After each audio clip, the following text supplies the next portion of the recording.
Hello बच्चों, next हमारा topic है cause of failure of hybridization. Hybridization का फेल होने का क्या कारण है। जैसे कि मैं वाटर मॉलिक्यूल का केस लेती हूँ।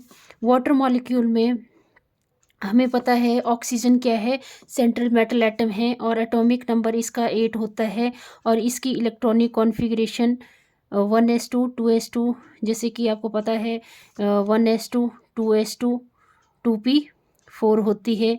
और वैलेंस इलेक्ट्रॉन कितने होते हैं इसके, 6 होते हैं। तो ऑक्सीजन का हम लेविस डॉट स्ट्रक्चर लिखें तो ऐसे बन जाएगा 2 4 और ये 6। ठीक है। और यहाँ पे हाइड्रोजन एटम इसके साथ क्या कर लेते हैं, एक हाइड्रोजन एटम यहाँ पे, एक है यहाँ पे है, तो ये कोवैलेंट बॉन्ड बना लेते हैं 2, और 2 क्या बचाते हैं यहाँ पे, लोन पेयर और ये लोन पेयर, और ऐसे वाटर मॉलिक्यूल की स्ट्रक्चर बन जाती है। ठीक है, ये तो हो गया लेविस डॉट स्ट्रक्चर से, है ना। वाटर मॉलिक्यूल कैसे स्ट्रक्चर बना सकते हैं और हाइब्रिडाइजेशन के थ्रू कैसे बना सकते हैं।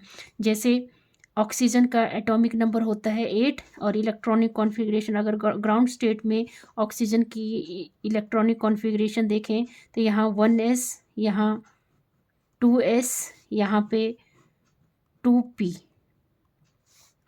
ठीक है। अब हमें पता है यहाँ पे 2 इलेक्ट्रॉन आएंगे, यहाँ पे भी 2 इलेक्ट्रॉन आएंगे, यहाँ 1 2 3 और ये 4 इलेक्ट्रॉन आएंगे। हमें क्या चाहिए, अब देखो यहाँ पे तो सारे फुली फील्ड हैं, है ना, फुली फील्ड है ना सारे। अब हमें पता है हाइड्रोजन का एटॉमिक नंबर 1 होता है। यहाँ पे हाइड्रोजन का एटॉमिक नंबर 1 और इलेक्ट्रॉनिक कॉन्फ़िगरेशन 1, तो हम ऊपर नीचे कहीं को भी इसको फिल कर सकते हैं। हाइड्रोजन का एटॉमिक नंबर 1, इलेक्ट्रॉनिक कॉन्फ़िगरेशन 1। अब यहाँ पे जो 2 हाइड्रोजन, यहाँ पे 2 ऑर्बिटल क्या हैं, वेकेंट है ना। यहाँ पे देखो ये वाला 2p का, ये इसके साथ ये बॉन्ड बना लेगा, इसके साथ ये, तो ये हाइब्रिडाइजेशन कंप्लीट हो गई। मतलब यहाँ पे क्या हाइब्रिडाइजेशन हो रही है, sp3 हाइब्रिडाइजेशन हो रही है। ठीक है, वाटर मॉलिक्यूल में sp3 हाइब्रिडाइजेशन होती है, जैसे कि आपको पता है। ठीक है।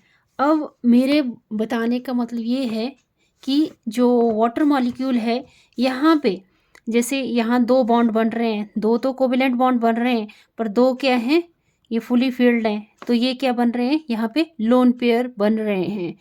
तो ये तो बना दिया, स्ट्रक्चर तो बना दिया कि ऐसे ऐसे स्ट्रक्चर होगा, और इसके बीच में बॉन्ड एंगल भी इन्होंने जो हाइब्रिडाइजेशन के थ्रू जब हम वाटर मॉलिक्यूल का वो लिखते हैं तब ये ज्योमेट्री भी बता दी, स्ट्रक्चर भी बता दिया।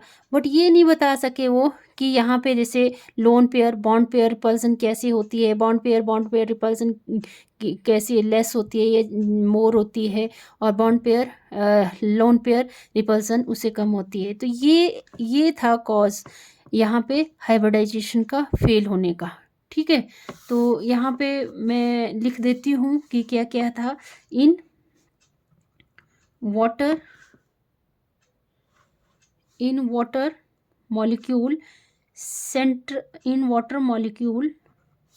Central atom is oxygen and has 6 valence electron, 6 valence electrons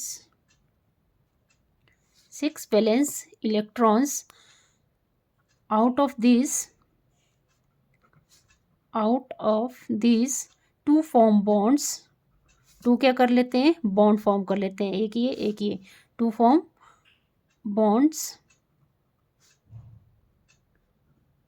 with 2 electrons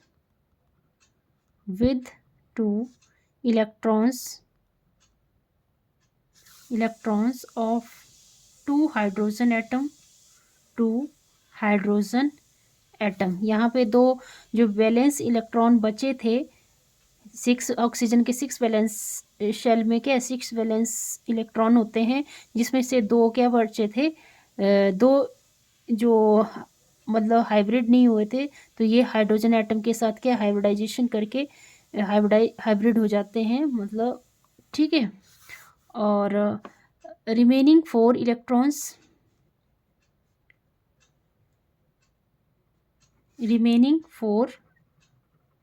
electrons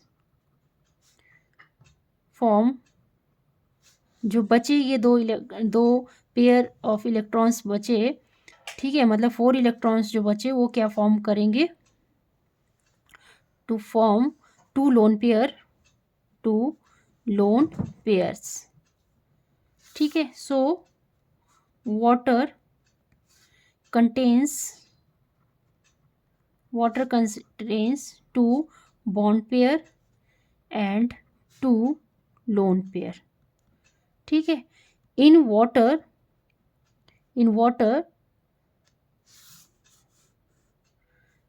1s and 3p, in water 1s and 3p orbitals hybridized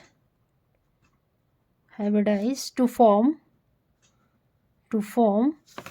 sp3 hybridization। और जो दो लोन पेयर हैं, इसकी वजह से क्या होती है, ज्योमेट्री डिस्टॉर्ट होती है। The two loan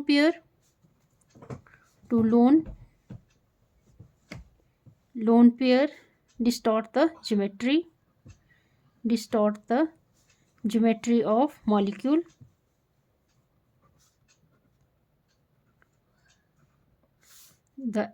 Actually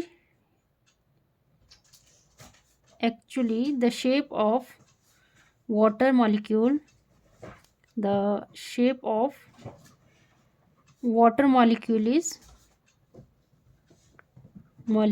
is bent or angular in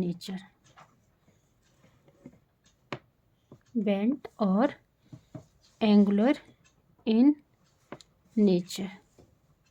ठीक है। तो ऐसे ऐसे लिख देना आपने। In water molecule centre atom oxygen होता है, जिसमें 6 वैलेंस इलेक्ट्रॉन होते हैं, जिसमें से 2 बॉन्ड बना लेते हैं हाइड्रोजन एटम के साथ, और जो 2 बचते हैं वो क्या बना देते हैं, लोन पेयर बना लेते हैं। और वाटर मॉलिक्यूल्स में 2 लोन पेयर होते हैं, 2 बॉन्ड पेयर होते हैं। और वाटर मॉलिक्यूल क्या करता है, sp3 हाइब्रिडाइजेशन बनाता है।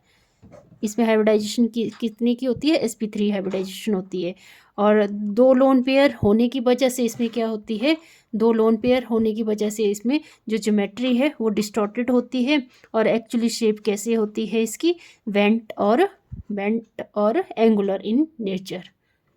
ओके, आई होप आपको समझ आ गया होगा ये वीडियो। अगर समझ आ गया तो प्लीज़ वीडियो को लाइक करें, शेयर करें, सब्सक्राइब करें चैनल को। Thank you.